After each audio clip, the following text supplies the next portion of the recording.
It's time to get your champagne wishes and caviar dreams. Welcome inside the Hall of Fame. Now, can you dig that? Welcome inside the Hall of Fame. I'm Booker T, 6-time world champ, 2-time Hall of Famer. Got my man Brad Gilmore here with me. As always, man, we getting ready to do this thing. I want to thank everybody for stepping inside the Hall of Fame today. Get your champagne wishes, caviar dreams, man. We got a whole lot to talk about, man. Who Killed WCW? Third episode is out, and I got a chance to watch a little bit of it. So definitely, man, we got to explore as far as that goes. But Brad, how you feel, man? How you feeling today? I see you drinking your little orange juice there. Your little peptides. Or whatever. I don't know if it's got peptides. It's some electrolytes. You know what I mean? Some just little electrolytes. Everybody been telling me about peptides lately. You know what I mean? Everybody's been trying. I was at the airport the other day, and this guy woke me up, and I was so mad. I literally almost went off on him, and he's talking to me about peptides. And I'm like, bro, I'm good.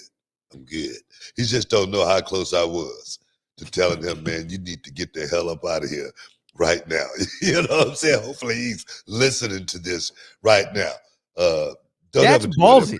Yeah, wait a minute. He woke you up? I literally was sitting, and I had my eyes closed. And he sit down in front of me, and he said, hey, excuse me.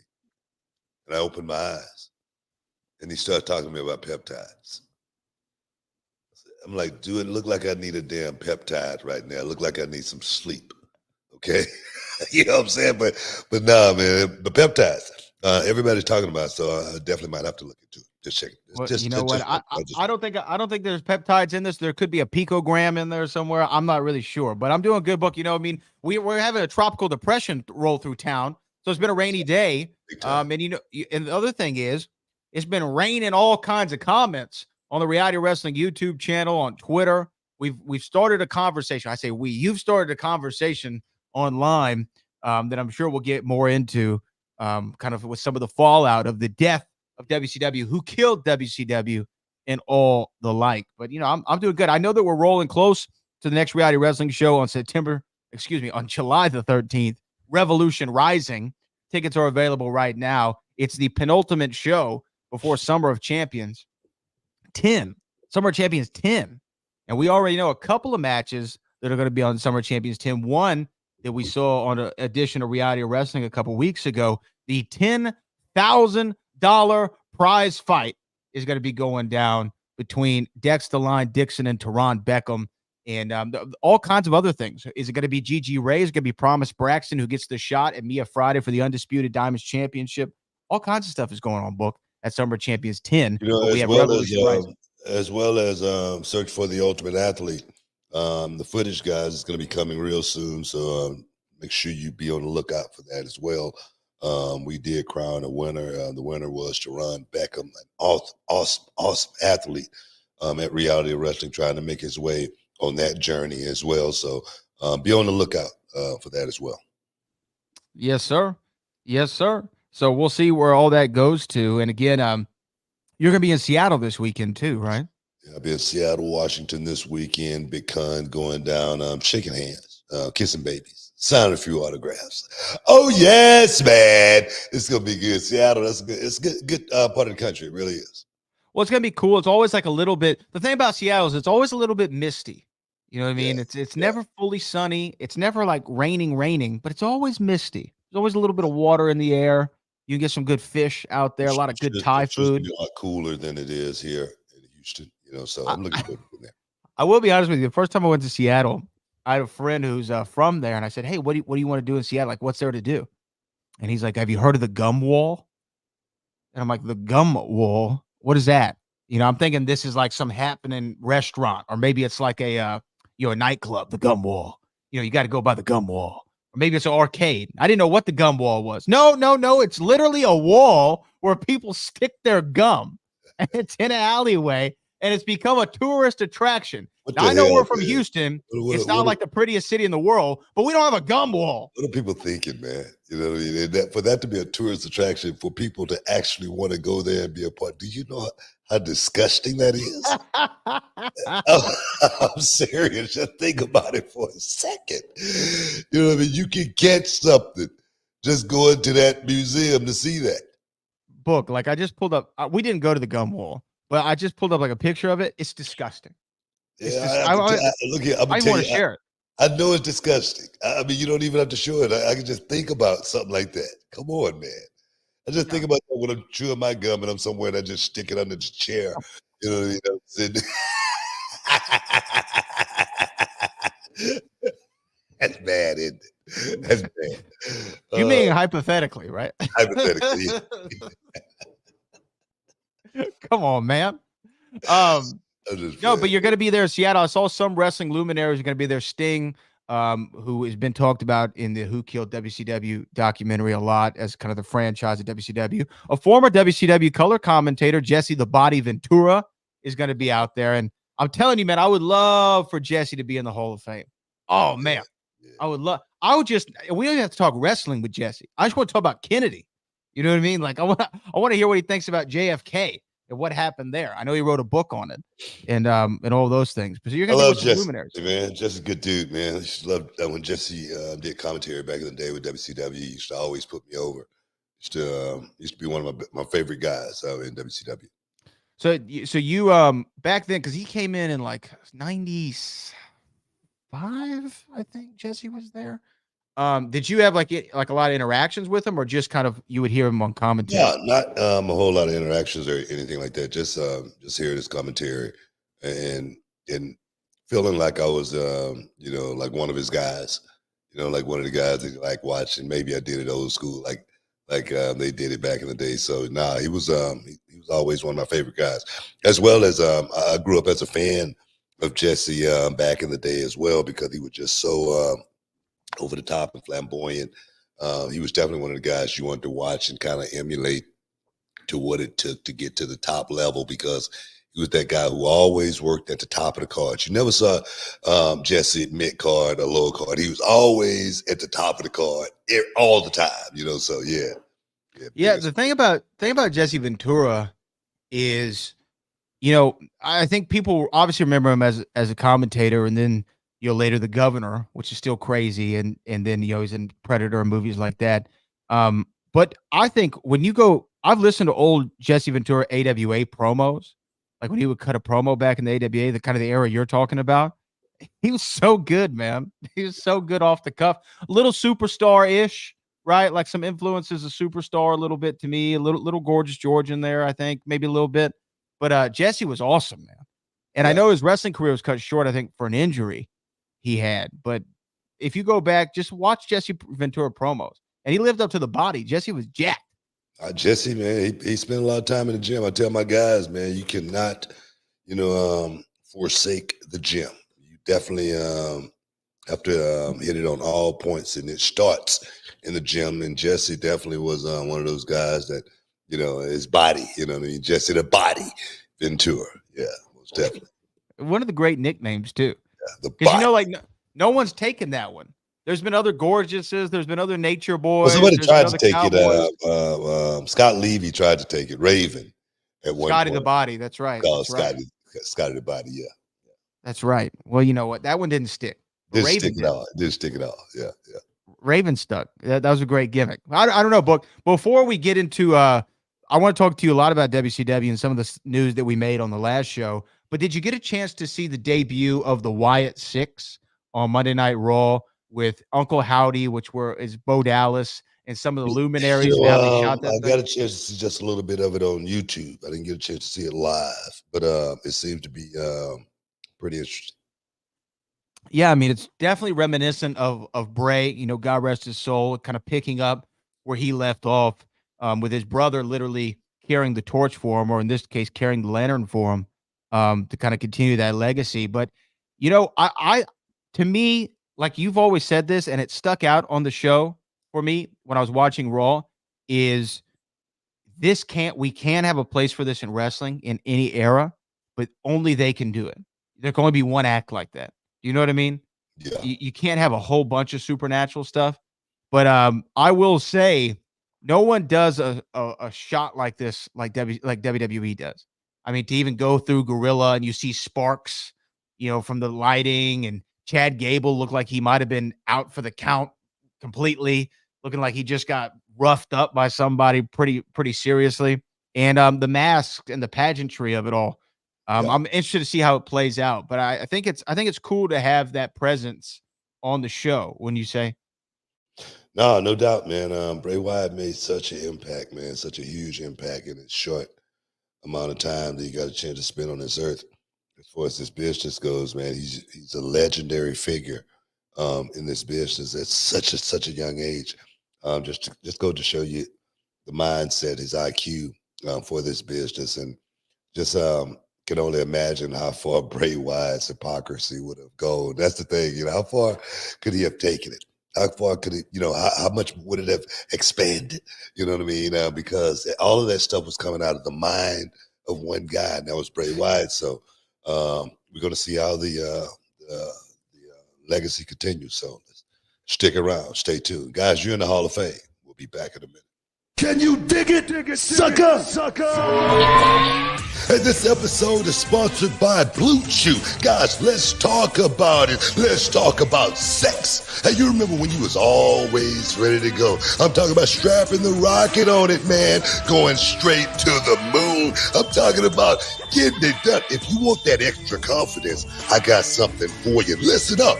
BlueChew.com. BlueChew is a unique online service that delivers the same active ingredients as Wyatt, Cialis, Levitra, but in a chewable tablet at the fraction of the cost. But the great thing, Book, is you can take it any time, day or night, so you can plan ahead or be ready whenever an opportunity arises. The process is simple. You sign up at BlueChew.com, consult with one of their licensed medical providers, and once you're approved, you'll receive your prescription within days. The best part, guys, it's all done online on the internet. So there's no doctor's visit, no awkward conversations, no waiting in line at a pharmacy or any of that. And the thing is, Book, BlueChew's tablets, they're made right here in the USA and prepared and shipped direct to your door in a discreet package, so no one is the wiser. Let's just get it out there, guys. BlueChew wants to help you have better sex. Discover your options at BlueChew.com. It's like this. Chew it and do it. And we've got a special deal for our listeners. Try BlueChew absolutely free when you use promo code Booker at your checkout. Just pay $5 for shipping, man. That's BlueChew.com. Use promo code Booker to receive your first month absolutely free. Visit BlueChew.com for more details and important safety information. And, we want to thank BlueChew for sponsoring the Hall of Fame podcast. Chew it and do it. Welcome back inside the Hall of Fame, man. Get ready to take you guys down memory lane. You feel me? Brad, what you want to talk, like Cody Rhodes, what do you want to talk about? What are we talking about, man? Well, we're talking about Who Killed WCW. The third part of the documentary was released this week. I got a chance to watch it. I know you got to see a little bit of it too, correct? Yep. Not the whole thing, but almost all of it, right? I got through half of it. I was actually watching it before we came on today.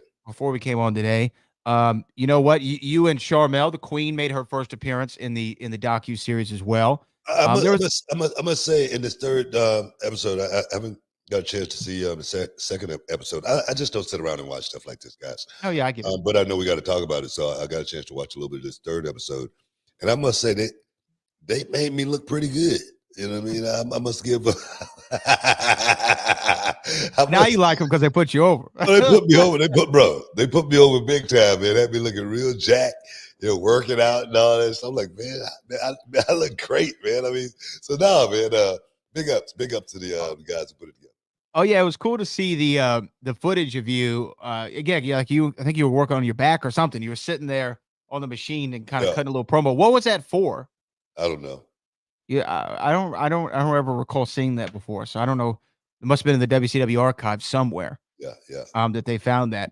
But yeah, I'd say the last half of the episode, the first half focuses on Vince Russo, and the last half focuses on you and David Arquette, Bash at the Beach, and all that kind of stuff.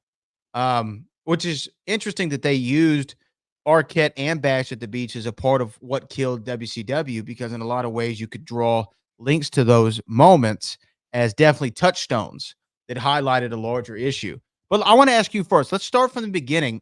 of where they pick up kind of in this episode. Bischoff is out. They send him on his way for a little bit. He had a little vacation. Yep. And they bring in Russo. Now, Vince Russo was a name that worked behind the scenes of the WWF at the time, helped usher in some creative ideas, let's say, for the Attitude Era. And then he and Ed Ferrara come over to the WCW. And it was even like promoted on television that they hired the writers from the other company, Vince Russo and Ed Ferrara, coming into WCW. Did you have any inclination of who Vince Russo was before he came over? And do you remember any early meetings with Russo? No, and no. No, I didn't know who Vince Russo was because I wasn't one of those guys who was, talking to guys in the office and trying to feel, what was going on in the office. I wasn't one of those guys that politicked and tried to work my way up the ladder that way or anything like that. I was one of those guys that give me the script. And we're going to go out here and see if I can pull this script off to the best of my ability. And hopefully I'm going to make you happy, even more happier than you would have ever imagined, after it's all over with. So nah, man, I didn't know who Vince was. And I didn't have any conversations with Vince when he first came. And in all honesty, I mean, why would you know a writer on the other show? No disrespect to the writers out there, but like, why would you in WCW know who a writer was in WWF? That's a really, really good point right there that you're making. As far as why would anyone know a writer unless they saw their names going up in the credits? Right. That's normally the only time in Hollywood you see a writer on the show. Yeah, you see their name in any form, and it's their name going up in the credits. But that's where the game got totally changed at when Vince Russo came in and Ed Ferrara. I like Ed Ferrara as well, so don't get it twisted or anything like that. But things definitely changed when those two guys came in. And they brought in and look, this is a tale as old as time as far as the stories that's been told. A lot of people said, yes, of course, Vince had a lot of creative ideas, Ed as well, but they had the Vince McMahon filter, is what everyone said always back in the day. They had somebody they answered to be like, no, throw that out, keep that. I like that. We can use that, but what if we change it for this? You need sometimes that guy. I mean, Lord knows there have been many a time where maybe someone at Reality Wrestling pitches you an idea. I pitch an idea. Kevin pitches an idea. And you're like, that's good. That's not good. I like that. But what if we do this? And it helps to have a filter and somebody who has an overall vision. And when you're just a purely creative force with no real wrestling experience, I mean, Vince Russo has a journalism degree, was writing for the magazine. And then next thing you know, he's writing for the show. And then now he's in charge of WCW's creative. Now, I want to ask you this. Was there any mandates when he came in almost like, hey, this is what we're doing now? We're not doing your yesterday's WCW. This is the angle that we're trying to push. Wasn't necessarily the angle, pretty much what he said, on the Killed WCW, as well as the Dark Side of the Ring stuff. It was Crash TV. Everything was fast. He didn't want you changing the channel. He wanted everybody to, eyes on WCW and what they were doing all the time, which I got, which therefore the matches, it became secondary. The wrestling became secondary.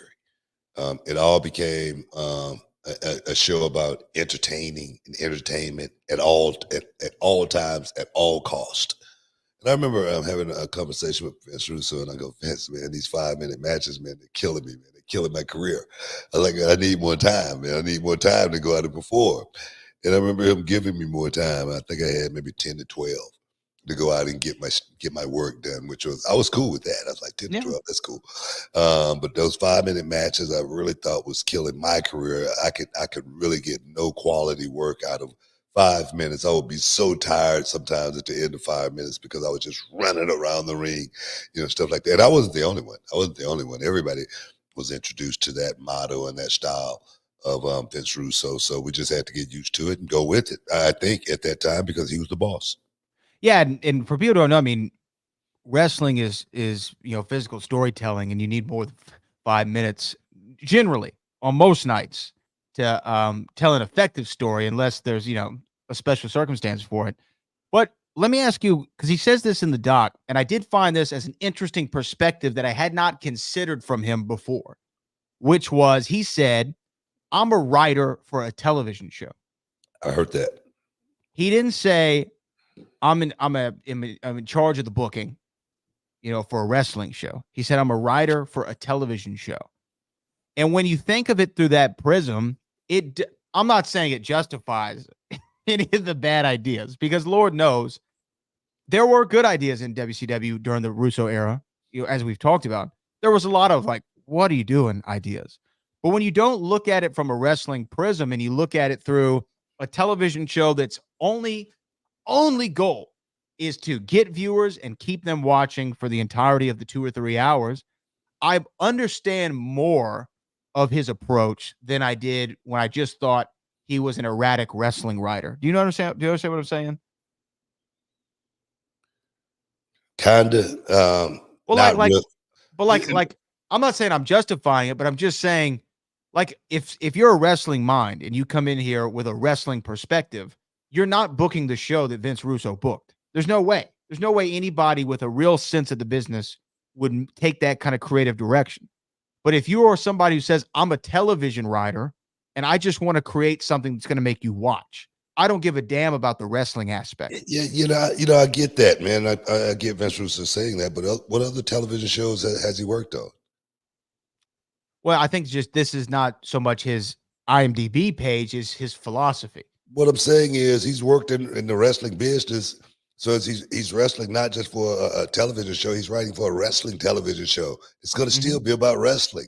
So that right there for me is almost a cop out, saying that I'm writing a television show.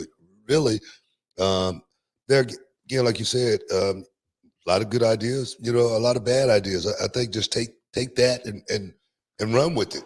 That's just the way it is. You had a lot of good ideas. You had a lot of bad ideas. That's the way it is when writing. It's like movies. Sometimes you have a good movie. Sometimes you do a movie and it bums. I think that's just the way life is.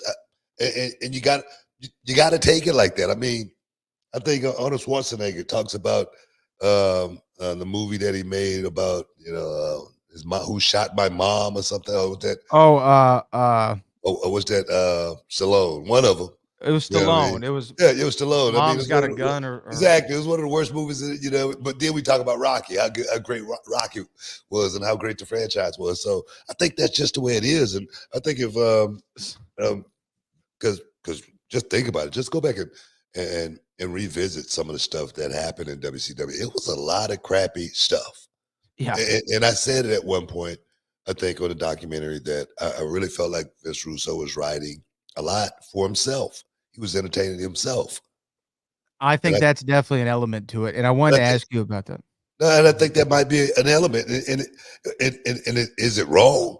To him, it probably is not wrong. You know what I mean? Because he's trying to create television.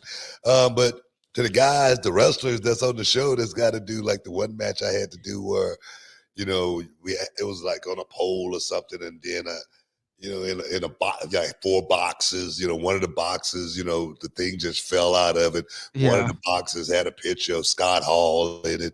It was just 49ers match, right? Exactly. Stuff like that, so memorable matches that you just don't want to remember ever.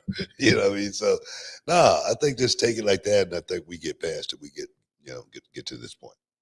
Well, hey, we got to take a break, but I have more of questions for you about WCW and Vince Russo. Stick around, guys. You're in the Hall of Fame. We'll be back in a minute. Can you dig it, sucker?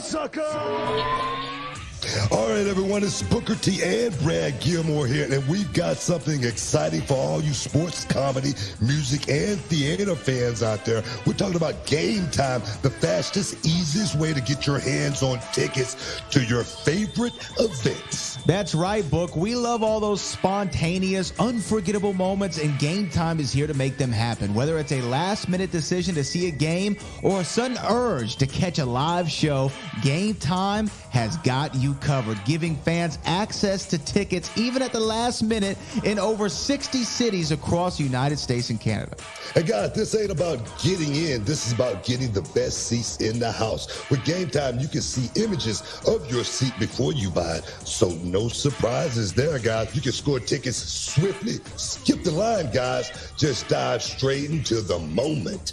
Absolutely. And listen to this. GameTime guarantees the best prices. Find tickets in the same section in row for less elsewhere. GameTime will give you a credit of 110% of the difference. So there's no reason to wait, bro. So whether it's the thrill of the game, the laughter of the comedy, the rhythm of the music, or the drama of the theater, guys, don't let the opportunity skip by. Choose GameTime. Grab your tickets and just enjoy the moment. Live should be spontaneous, book. So guys, don't miss out. Check out GameTime now on their app or at gametime.co. That's gametime.co. Take the guesswork out of buying tickets with GameTime. Just download the GameTime app, create an account, and use the code BOOKER for $20 off your first purchase. Terms apply. Lowest price. Guaranteed. Oh, yes. Welcome back inside the Hall of Fame. My bad, man. My bad. I hit the wrong button. How y'all doing, man? How y'all feel? Talking, who killed WCW? Who killed it? Who killed it? That's the question. And the thing is, I think it's a multitude of situations that happen with WCW that really was the downfall of WCW. I think a lot of people got a lot of parts to play as far as what happened, what really happened. Because I'm telling you, man, these stories that's coming out now. Just like you guys, this is the first time I'm hearing a lot about it. As far as the upper echelon, the herds and certain names coming out, certain guys running the company that I didn't even know they was running the company when they was running it, stuff like that. So it's an eye-opening experience for me. I wish that a lot of these stories would have stayed buried along with WCW. Why is that? Just because there again, like I said, I really felt a certain way about Eric Bischoff before these kind of stories started coming out, and now my perception is totally different. I just think what's dead should stay dead, and it's like they say, rest in peace. And we still talking about WCW. Can you imagine WCW is still turning over in its grave right now listening to these stories? I'm serious. Just think about it. Yeah. No, I mean, WCW's been gone for 23 years, something like that. Yeah. No, I hear you, but there's still an audience out there who wants to know things. Oh, yes. So, that's why I said we got to talk about it. So let's get into it. And if you have any super chats, we'll definitely save them all for the last segment. We want to read them all here inside the Hall of Fame. Okay. You mentioned it, so might as well let's go right into it. They talk about and I want to know if you really truly believe this. So, and I think that you do, but I want to ask for the Hall of Fame listeners. They talk about the idea of putting the title on David Arquette on an episode of Thunder, right? Yeah. Dallas was going in the champion. I guess the stipulation was whoever gets the pinfall is the champion, something like that. Arquette wins it. Now, I always thought this was a Vince Russo call, and apparently, I mean, he was the ultimate decision maker, but I did not know until this episode Tony Schiavone was the guy who had the idea to put the title on David Arquette. And I'm not trying to throw heat on Tony, but it was just, I can see it in the meeting. It was just probably like one of these, hey, what if we put it on Arquette? You know how people do that. They just throw out an idea. Yeah. What if we put it on Arquette? And then Vince Russo, thinking for ratings, goes, oh, yeah, that's a great idea. And DDP did not like the idea. Obviously, he was the champion. He didn't like that idea. David Arquette didn't like the idea. I don't think anybody liked it, but they went ahead and Eric Bischoff went along with it. Bischoff went along with it. Okay, yeah. It was he was I don't remember. Was he still back in charge at that time? He was in the match. Bischoff's in the match? Yes. Okay, well then he went with it. He went along with it. And David Arquette Oh, that's who he pinned, huh? He pinned Bischoff? Yeah. Yeah. And David Arquette, walks out the WCW champion. You've talked about it before. Tell me, though, again, when David Arquette won the title, was it like a gut punch to you? It really wasn't a gut punch at all because it was their stuff. You know, I always talk about that kind Yeah, of yeah, stuff, yeah. man. I'm like, man, it's not mine to be that upset about because it's not mine. It's not mine. It's theirs. I'm just playing a role here. Did I perhaps shake my head and go, oh man, come on, man? But I didn't go, man. David Arquette, just because perhaps maybe it's because I saw how good of a dude Arquette was on the set when we was doing Ready to Rumble. He was just a nice dude, man. He was just genuine. We had so much fun laughing in some of the scenes that he did. He was just that likable of a guy. So when it happened for Arquette on the show, maybe I didn't really think about it or really process it until him and I actually was in the dressing room at the same time together. And what's crazy is I don't remember anybody else being around us. It was just him and I, like white noise, and just him and I. And he was so freaking excited. He was so happy. And he just had to share it with someone that he thought perhaps had, been to that level and had that excitement and that adrenaline rush that he was having at that moment, which was me. Right. And I swear, man, it was such a surreal moment for him and I to be having that conversation in the way it ended. Uh, yeah, it was a moment that I'll remember, I think, for the rest of my life. And when I was watching Who Killed WCW, the way they played it was they'll play a little bit of me and then they'll play a little bit of him and they'll play a little bit, but the story just totally just lined up and coincided. Perfectly. It was perfect. And I'm sure, when he thinks about it, and go back, he feels the same way that I do because I was so happy for him, and he was so he felt so bad for me at the Right. same time. Right. That was one of the things that he brought up as far as, his kind of shock that you had never won the WCW championship, and I did find that to be interesting as far as y'all having the exact same story. But then this is the thing that I wanted to ask you, because you said in the documentary, I've heard you say this before, and I want to know if you truly, truly, truly believe this, because I do think you do. But let me ask, David Arquette, you said he went out and cut a promo. Guys like me shouldn't be the world champion. Guys like Booker T should be the world champion. And you said it in the documentary. You've said it to me, I think, on this show before. You feel that could have potentially sparked perhaps or got the ball rolling for you eventually getting the world title later in the year? I really believe 100% that David Arquette sparked the flame and really made the company rethink things and look at things a little bit different just because of David Arquette, because he said it. He said it live on television. He said it because he had been watching me and he perhaps believed in my talent and thought I was a pretty good wrestler as well. Maybe that's the reason why he said it. Maybe the reason why he did it because, when he sat in the locker room with me and expressed the way he really felt about that night. Um, and then after talking to me and realizing that, I had never, went to that pinnacle and maybe I needed somebody like him to actually, endorse me. I don't know what it was, but I do believe that David Arquette is really truly one of the reasons why I became the world heavyweight champion in WCW.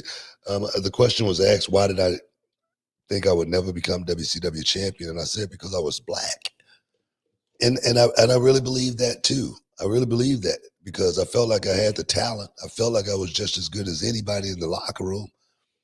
but I felt like it was gonna, it was gonna be a higher power, as far as as far as me making that step over into that realm right there. It's just like when I listened to Eric Bischoff, and he was saying, there was, grooming me, to move up to what people can buy, when I finally won and whatnot. I go back to when I won the World Television Championship.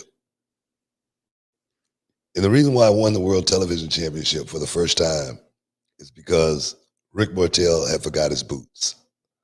He just forgot his gear. He thought he was just coming in to do some promo work. And they wanted to get the title off Disco, who was like a heel, and, get it on a baby face, and so they were going to do a little transition. I wasn't slated the guy to win the television championship. I wasn't slated the guy to be the guy, to have the television championship 6 times, have a 6-time television championship. No one expected that but me. Only thing I was looking for was a chance, an opportunity, and that opportunity came, under some of the craziest circumstances. That opportunity came. I was reading some of the comments too, and they misconstrued me talking about winning the World Heavyweight Championship and knowing that I was going to win a couple of days earlier. And then on the documentary, it said I found out 10 minutes before I had to go out. I did find out 10 minutes before I had to go out after all the chaos happened. Everything broke down. I like I said, I was, like in the mindset of I might as well just go home.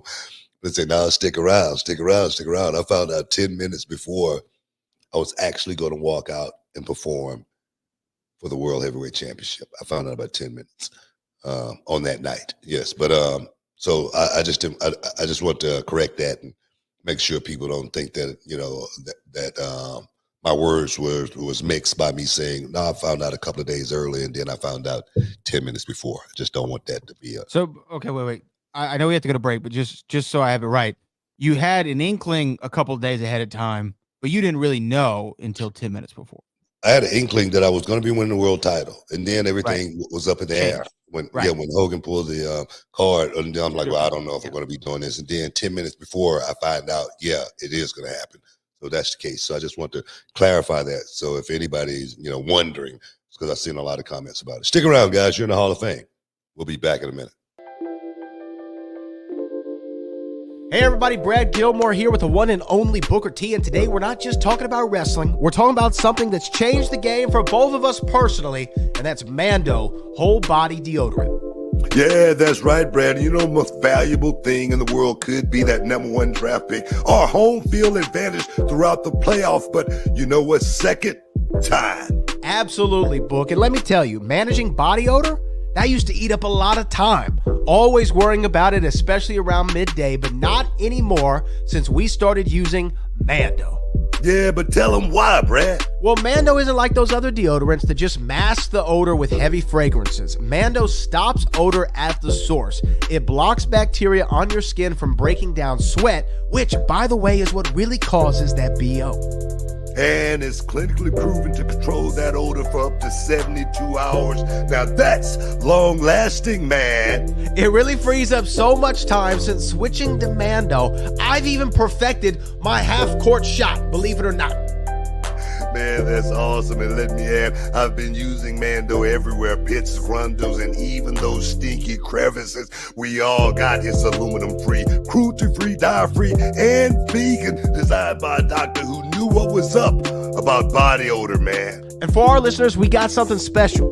New customers can get $5 off the Mando starter pack. That's over 40% off. Just use our code BOOKER at shopmando.com. That's shopmando.com. Use shopmando.com. Check out their starter pack. Brad and I would not steer you wrong. With Mando, you're really taking care of your body odor anywhere and everywhere. Give it a try and let us know what you think. All right, now back to wrestling. But remember, control your body odor anywhere, anytime with Mando, and save big with the promo code Booker at shopmando.com.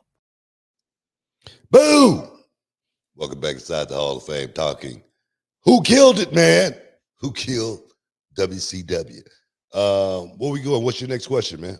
Okay, we do have super chats, and I will get to them, but let's just spend the last couple minutes on the Bash at the Beach thing. Okay, so I was watching this. We've talked about Bash at the Beach. Obviously, it's a very important moment in your career for the first time you winning the WCW championship. That's covered in the documentary. Vince Russo seemed to very much champion this thing. So I want to pitch a scenario to you because this has been a very confusing night for, I'm sure, yourself in some ways, but all wrestling fans forever. You always hear about Bash at the Beach 2000. What's real? What's fake?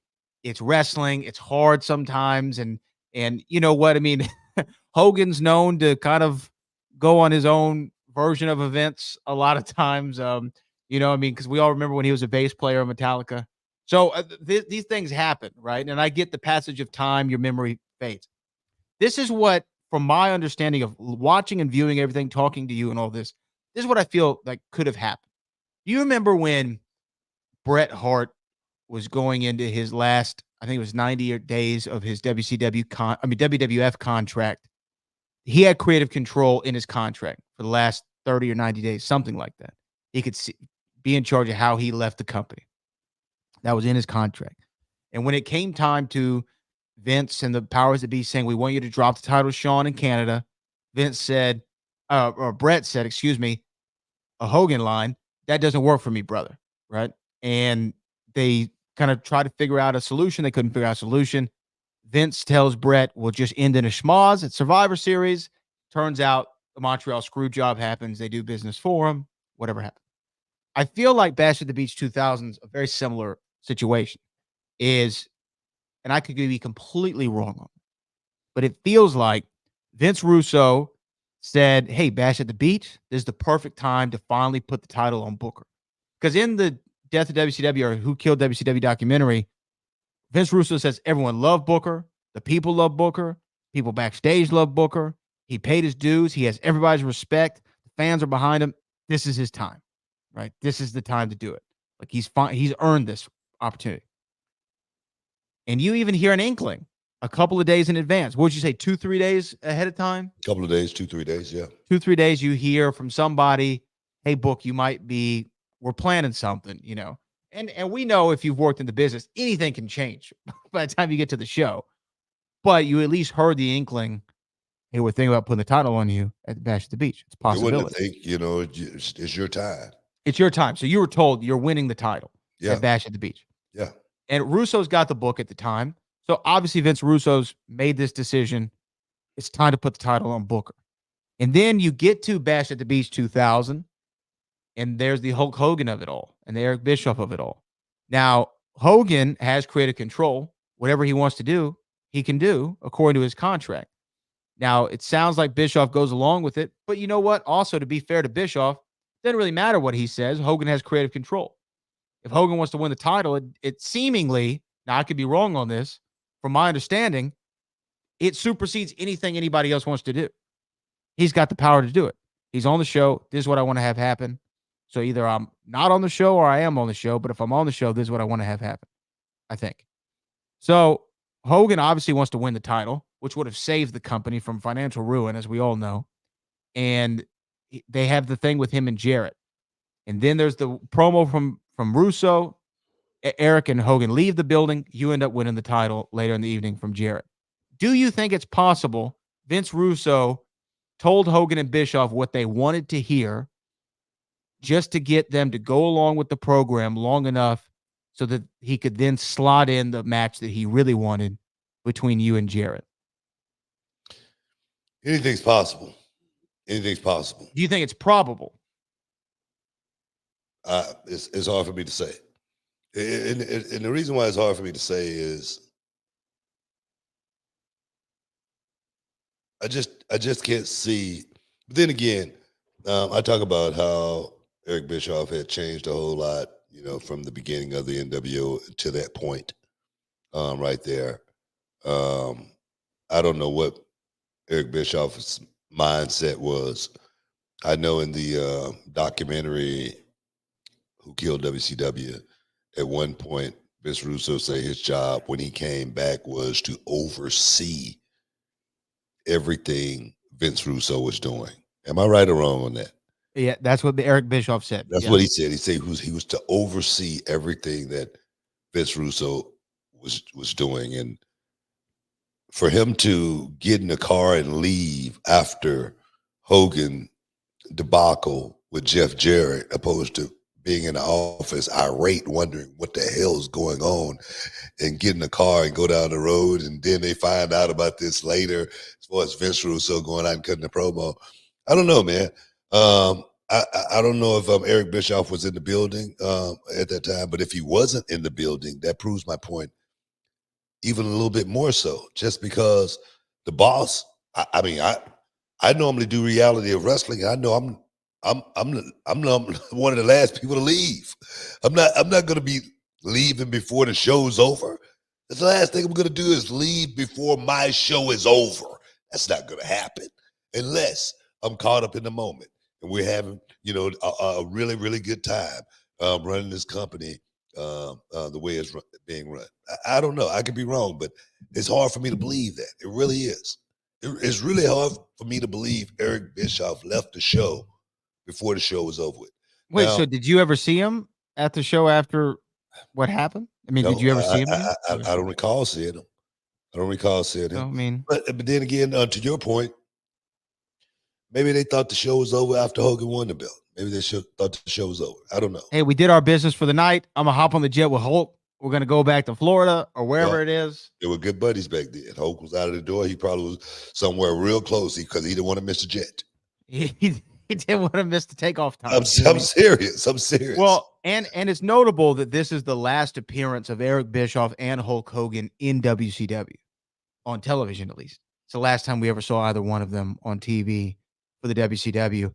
I think that could have been what happened, but you know what? The thing about that night is, one, we'll never know exactly what it is, but two, whatever had to happen to get you to win the world title, I think not only are you or myself, I think everybody watching this show and wrestling fans around the world are thankful that whatever had to have happened, happened, so that you could be finally elevated to the position that you were long overdue for. Like I said, man, I appreciate what Vince Russo did for me. No doubt about it. I can't paint that any other way other than I'm like overjoyed as far as what Vince Russo did for me in my career. He really was the spark that really torched that thing. Like I say, David Arquette pretty much sparked it, but he torched it. And when I then got that scathing promo on Hogan and said, "No, it's gonna be a championship match tonight, and it's gonna be Booker T and Jeff Jarrett for the WCW." I mean, he torched it, man, and so I give him a lot of credit for standing up for me and doing that for me, because a lot of people, man, would have just closed their eyes or turned their head the other way and said, "Man, sorry, Book, maybe next time." But he didn't. I give him a lot of credit for that. I would love to know what happened that night. Like, I'm almost tempted to do some investigations and try to figure this out once and for all. We have super chats before we have to leave here, so let's go to Mel Child Jones. What was your workout routine in WCW? Oh man, my workout routine was the same as it is now. You want to hit your chest, as far as the bench, you want to hit your squats, as far as get on the squat rack, and you want to make sure you hit your curls, man. If you do those three things right there, you pretty much turn out to be a beast. Because man, I was looking real jacked back then. Yeah, you were looking real jacked, man. This comes from, I want to actually do the WCW ones in order, and then we'll go to the other ones. Casey is Raw Gaming and Wrestling. Booker, what is your opinion on Vince Russo? Would you consider him a friend or a foe? Well, definitely not a foe. I wouldn't call him a foe or anything like that, but I wouldn't necessarily say we're friends either, because a friend you have to have broken bread with at least once.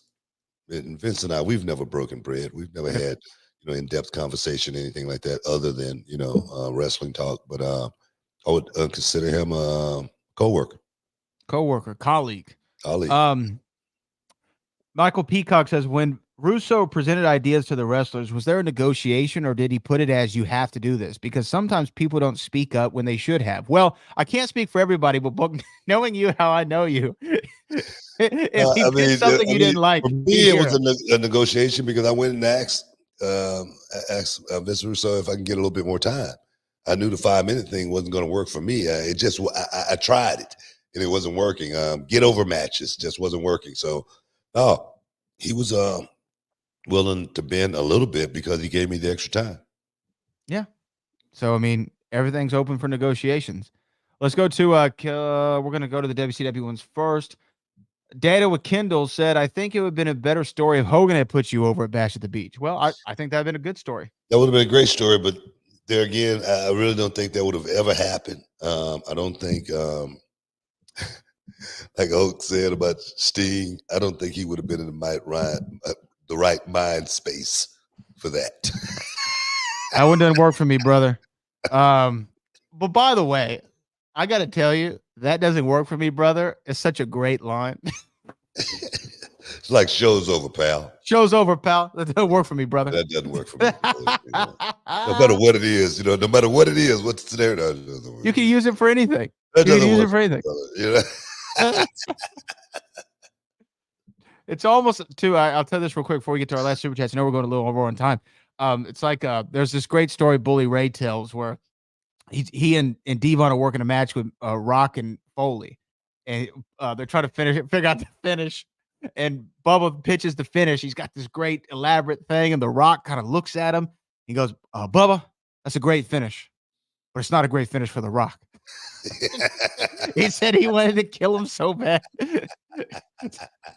That's good, but it's not good for me. All right, just letting you know. So table it. Save that for somebody else. Exactly. Some Gonda Chonko says, King Book, yeah. Thoughts on the recent performances of NXT call-ups, Braun, Mello, Tiff, Ilya, Lyra. I hope Kale Dixon is okay. Oh man, the call-ups are doing great, man. Of course, they're gonna have to, find their spot. People like JD McDonough, as well, put him on that list. They're gonna have to find their spots. It's not gonna be an overnight thing. I look at the way they're building Braun Breaker, and it's a great way to build him. I mean, this he's gonna be a monster. When he finally, hit his stride, per se. But I like everything that they're doing with the NXT call-ups. I like everything that they're doing with NXT. NXT just had a hell of a show this week. Some of the 10A guys showed up in the building. Got a chance to kick it. Got a chance to kick it with Tommy Dreamer. He was, at the NXT arena as well. So, man, everything is popping right now with NXT. I'm loving it. All right, let's go to our last two. This is from Callie Toenail. Callie says, I don't think Drew's done. He came up with a way to turn the tables. He'll be back soon as Punk gets close to something he wants. Boom, Drew takes it. Of course, Drew McIntyre said he quits. I have a feeling, though, Book, when SmackDown rolls around, it's in Chicago. Could be a swerve. I don't know. We'll see what happens. You know what? Let's just sit back and wait and anticipate. That's what I like to do as far as the shows go. I don't like writing the show. I know Drew McIntyre right now is he's all over it, man. He's been doing some really, really good work. The storyline with CM Punk has drawn out to the point to where it actually feels like an angle. Let's see exactly where it goes. And our last one of the day comes from Richard Jr. Will Roxanne use the hacker gimmick in WWE NXT so she can be in the production truck and doing it her way to set traps for NXT stars in the women's division? Tell you what, I don't know, but I can tell you this. Roxanne Perez has stepped her game up 100%. She's a totally different, she's not that little girl anymore. She's definitely not that little girl anymore. She's a grown-ass woman, and she's like Janet Jackson, She call her own shots. She's on her own. Thank you. Oh, yes, man. Love it. Well, those are all the super chats. Those are it. All right, man. We got to get up out of here, man. I want to thank everybody for stepping inside the Hall of Fame. Got one more episode of Who Killed WCW, so we'll probably be talking about that next week. Want to thank you guys for stepping inside, getting your champagne, wishes, caviar, dreams. Brad, all the heavy lifting, man, as always. But right now, peace. We love you, and we out.